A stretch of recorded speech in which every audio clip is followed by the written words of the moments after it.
نحمده ونصلي على رسوله الكريم اللهم صل على محمد وعلى آل محمد كما صليت على إبراهيم وعلى آل إبراهيم إنك حميد مجيد اللهم بارك على محمد وعلى آل محمد كما باركت على إبراهيم وعلى آل إبراهيم إنك حميد مجيد قال رب اشرح لي صدري ويسر لي أمري واحلل عقدة من لساني يفقهوا قولي۔ محترم ناظرین، سامعین کرام، گزشتہ کل ہم نے روزے کے قضا کے بارے میں جانا تھا کہ روزے کی قضا کب واجب ہوتی ہے۔ آج ہم جانیں گے کہ جن صورتوں میں قضا اور کفارہ دونوں واجب ہوتے ہیں۔ رمضان المبارک کے مہینے میں روزہ رکھ کر ایسی کوئی چیز جو غذا یا دوا یا لذت کے طور پر استعمال کی جائے، یا پھر قصداً جان بوجھ کر کھا پی لینا، قصداً صحبت کرنا، ان چیزوں سے جو ہے کفارہ اور قضا دونوں لازم آتی ہیں۔ یعنی قضا بھی روزہ رکھنا پڑے گا اور اس کے ساتھ ساتھ کفارہ بھی جو ہے، کفارے کے جو روزے ہیں وہ بھی ادا کرنے پڑیں گے۔ اب اس کا طریقہ کیا ہے؟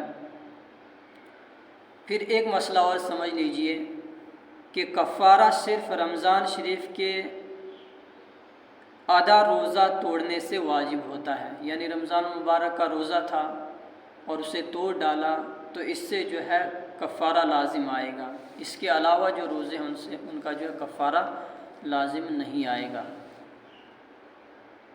رمضان المبارک کے آدھا روزوں کے سوا اور کسی روزے کے توڑنے سے، چاہے وہ رمضان کی قضا کے روزے ہی کیوں نہ ہوں، کفارہ واجب نہیں ہوتا ہے۔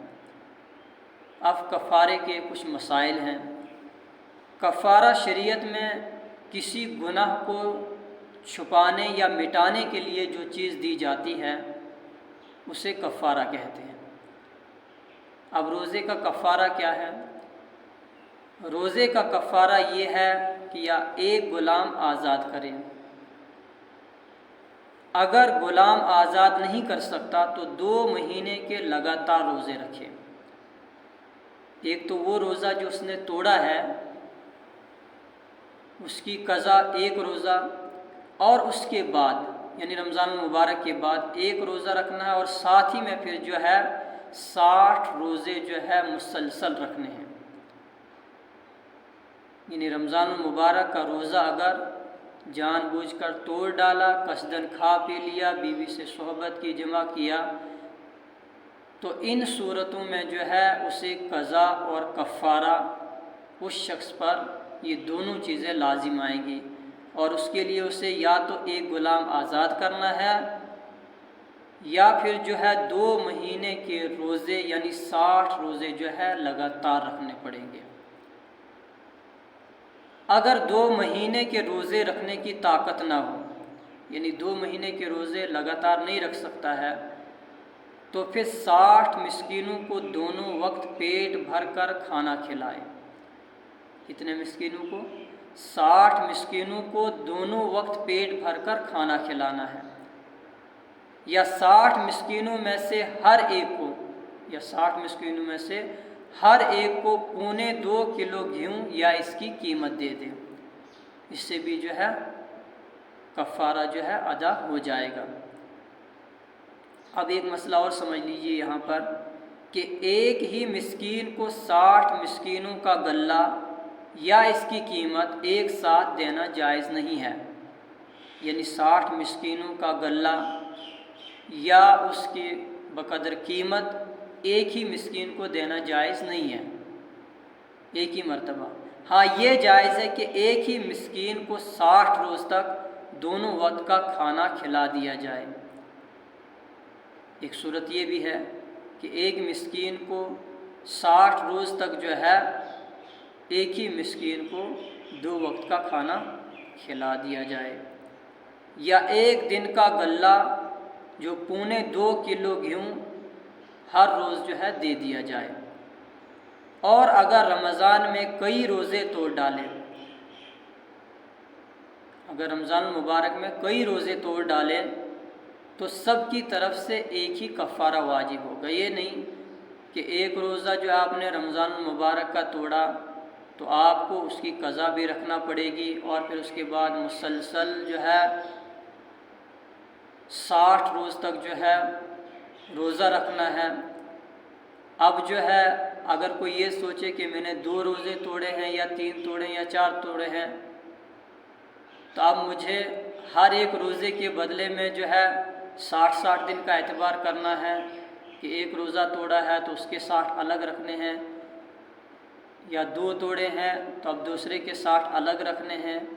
نہیں، بلکہ اگر 2 یا 3 یا 4 جتنے بھی چھوٹے ہیں جو بھی توڑے ہیں تو ان کی کفارے کی جو صورت ہے وہ یہ ہے کہ ایک روزہ رکھے رمضان المبارک کے بعد قضا، پھر اس کے بعد ساتھ ہی میں جو ہے 60 روز تک مسلسل جو ہے اس نے کیا کرنا ہے، روزہ رکھنا ہے۔ اس سے جو ہے کفارہ جو ہے ادا ہو جائے گا۔ یا اگر یہ طاقت نہیں ہے تو 60 مسکینوں کو جو ہے دونوں وقت پیٹ بھر کر کھانا کھلائے۔ اب اگر یہ طاقت بھی نہیں ہے، اب ایک مسئلہ اور ہے کہ جسے فدیہ کہا جاتا ہے۔ یعنی اگر کسی شخص میں اتنی طاقت نہیں ہے کہ کوئی بہت زیادہ بوڑھا ہو چکا ہے یا بہت زیادہ ضعیف ہے، کمزور ہے، وہ روزہ نہیں رکھ سکتا ہے، اور آئندہ بھی اس کو اب یہ امید نہیں ہے کہ میں روزہ رکھ سکوں گا، یہ بھی امید نہیں ہے کہ مجھے طاقت آئے گی یا میں تندرست ہو جاؤں گا، تو اب ایسی صورت میں کیا کرے؟ یا بہت زیادہ بیمار ہے، تب اس کو اپنی صحت یابی کا کوئی اندیشہ نہیں ہے، تو ایسی صورت میں کیا کرے گا؟ تو ان سب صورتوں میں جو ہے اسے روزے کا فدیہ دینا ہے۔ اب فدیہ کیا ہے؟ فدیہ کتنا دینا ہے؟ ایک روز کا فدیہ یہ ہے کہ 2.25 کلو گیہوں یا اس کی قیمت فقیر کو دے دے، یا 2.25 کلو جو گیہوں ہے وہ کسی فقیر کو دے دے، یا اس کی قیمت جتنے کی وہ ملتی ہے 2.25 کلو گیہوں جتنے کی ملتی ہے وہ قیمت جو ہے کسی فقیر کو دے دے۔ اگر روزوں کی قضا باقی تھی، یعنی روزوں کے جو چھوڑ گئے روزے ان کی قضا باقی تھی، تو انتقال سے پہلے ان روزوں کے فدیے کی وصیت کرنا کیا ہے؟ ضروری ہے۔ اگر خود ادا نہیں کر سکا وہ وقت پر تو اسے وصیت کرنا جو ہے ضروری ہے، اور انتقال کے بعد جو اس کے ورثہ ہیں، جو اس کے وارث ہیں، ان کو چاہیے کہ ان کی طرف سے یعنی میت کی طرف سے جو ہے وہ فدیہ ادا کر دیں۔